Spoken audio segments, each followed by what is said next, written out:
cerita-cerita para salaf yang di mana mereka berusaha menyembunyikan amal soleh mereka. Ya. Banyak cerita para salaf. Di antaranya cerita yang menakjubkan dalam Sahih Bukhari ketika Rasulullah SAW menceritakan tentang dua Bani Israel yang sama-sama soleh. Yang satu meminjam uang kepada si A, minjam uang kepada si B. Dia pinjam uang sama kawannya. Dia butuh uang ketika itu 1.000 dinar. 1.000 dinar itu 1 dinar 4/4 gram emas. Kalau 1.000 dinar berarti 4,25 kilogram emas. Berarti 5 miliar. Iya enggak? 1 gram emas sekarang berapa? 100 lebih. Sah? 1 juta. Ya berarti sekitar 4 miliar lebih. 4 miliar sedikit atau banyak? Sedikit. Yang bilang sedikit. Astagfirullah. Sedikit bagi triliuner. Bagi kita banyak. Kita aja lihat enggak pernah mata kepala. Tapi banyak sekali. Dia pinjam uang sama temannya. Terus kata temannya, "Itini bi syahid." Mana saksi? Kata dia, "Asyahid Allah." Allah jadi saksi. Taib enggak ada saksi. "Itini bi kafil." Mana penjaminmu? Kalau kau enggak bisa bayar, siapa yang jamin? Kata dia, "Al-kafil Allah." Allah yang kasih jadi penjamin. Akhirnya sodakta, kau benar. Ya sudah, mau apa? Udah ambil aja. Enggak ada saksi, enggak ada penjamin. Kau bayar nanti hari ini. Kata dia, "Saya setuju." Allah jadi saksi, Allah jadi penjaminku.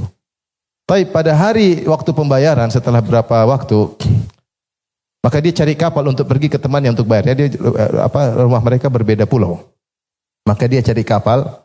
Dia nunggu kapal agar dia bisa ngantar uang. Sudah siapkan 1.000 dinar. Ternyata kapal enggak datang-datang. Maka dia tidak ingin mengecewakan. Dia sudah terlanjur menjadikan Allah sebagai penjaminnya, sebagai saksinya.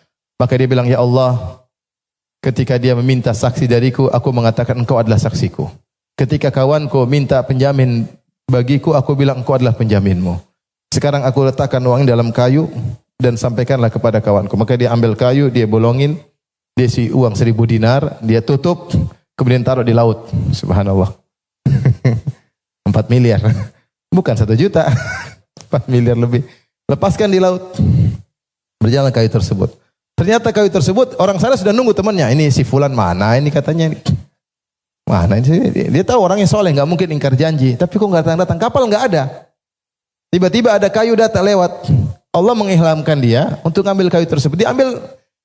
Diambil untuk kayu bakar. Dia bawa pulang ke rumah. Ketika istrinya mecahin kayu, ternyata ada uang dan ada surat. "Ini dari saya untuk kamu." Subhanallah. Akhirnya temannya tadi yang pinjam uang, dia tidak serahkan 1.000 dinar begitu saja. Dia tetap cari. Siapa tahu enggak sampai, kan dia enggak tahu juga. Dia bawa 1.000 dinar yang lain. Cari kapal, ternyata ada kapal. Ada kapal. Akhirnya dia naik kapal, kemudian dia antar ketemu orang temannya tadi. Dia bilang, "Mohon maaf kawan, saya cari-cari kapal enggak ada, makanya saya terlambat. Ini kapal pertama yang berangkat ke pulaumu. Jadi saya mohon maaf saya terlambat." Apa kata temannya? "Akhi, bukankah kau pernah ngirim sesuatu kepadaku?" Kata dia, "Saya kan bilang." Dia tidak bilang, "Oh iya, saya yang kirim itu." "Iya." "Hebat kan? Sampai kan?" Allah. Enggak. Dia diam-diam. Dia bilang, "Saya kan bilang, saya enggak dapat kapal." Subhanallah, dia tidak ngaku, dia diam aja. Dia bilang, "Saya kan bilang." Dia tidak bilang tidak, karena itu bohong. Tapi dia tidak ingin ungkapin. Dia bilang, "Saya kan sudah bilang, saya tidak dapat apa? Kapal kecuali hari ini." Kata dia, "Allah telah membayarkan hutangmu, pergilah bawa 1.000 dinarmu, saya tidak butuh lagi." Walau yang saya takjub, dia bagaimana bisa menyembunyikan apa?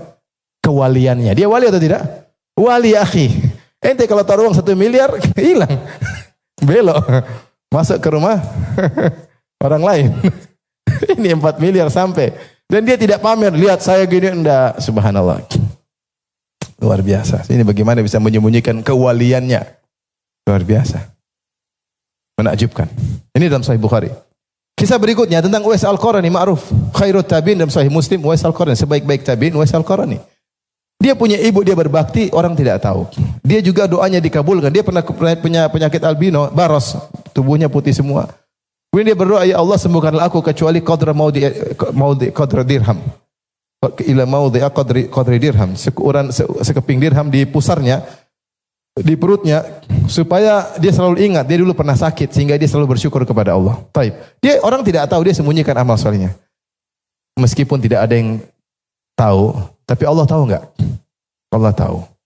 Allah kabarkan kepada Nabi Muhammad sallallahu alaihi wasallam. Nabi Muhammad kabarkan kepada Umar.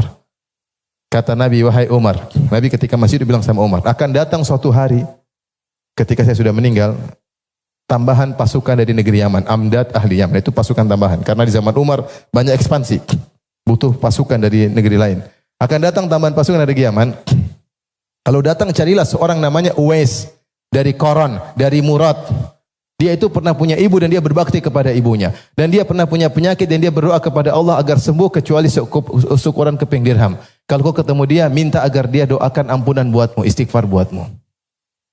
Kemudian Nabi meninggal di zaman Umar, datanglah bantuan tentara dari Yaman. Umar bertanya, Afikum Uwais, setiap ada bantuan Umar tanya, adakah Uwais di situ? Katanya enggak ada. Nanti datang yang lain, Umar tanya lagi, Afikum Uwais, ada orang namanya Uwais? Ada. Mana? Sini. Kamu namanya Uwais? Iya.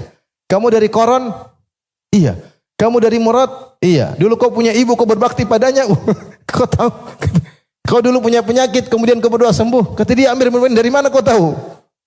Kata dia, oh iya. Dia mengingkari, dari mana anda tahu? Ada apa ini? Ya, Rasulullah kasih tahu. Ya sudah.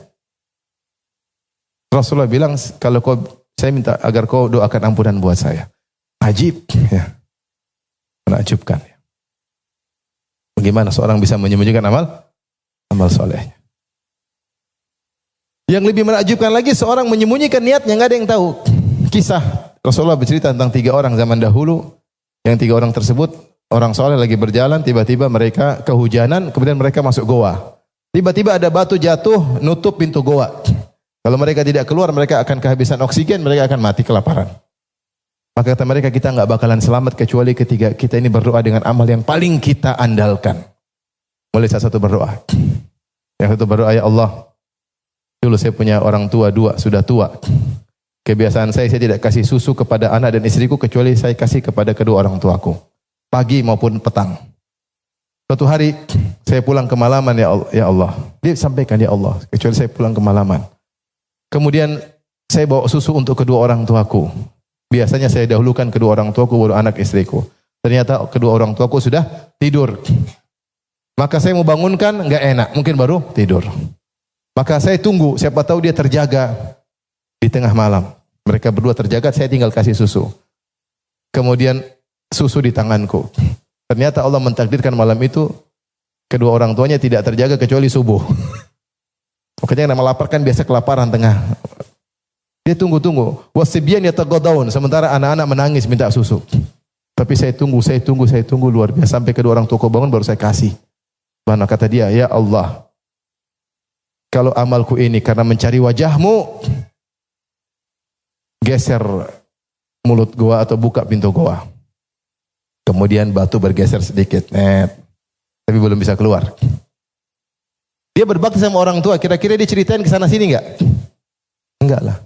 Bahkan dia ragu, dia ikhlas atau tidak. Dia berkata, ya Allah, jika aku melakukannya karena mencari wajahmu, bukalah. Dia enggak tahu karena ikhlas suatu yang gaib. Dia tidak bilang, ya Allah, saya ikhlas waktu itu, ya Allah. Enggak.